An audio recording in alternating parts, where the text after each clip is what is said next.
Hi guys, ito na po yung video request ng mga nagtatanong po kung paano po alisin yung filter ng ating Fujidenso washing machine. And of course, itanggalin natin. And then, dito lang po natin hahawakan para masupport lang po yung nasa ilalim, hindi siya maputol.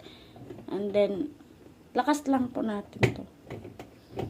Ayan. Medyo mahirap lang siya kasi matigas, pero ganyan lang po yung pag-alis niyan. Ayan. Tapos, ganun din po sa pagbalik. Push lang natin. Ayan. Thank you.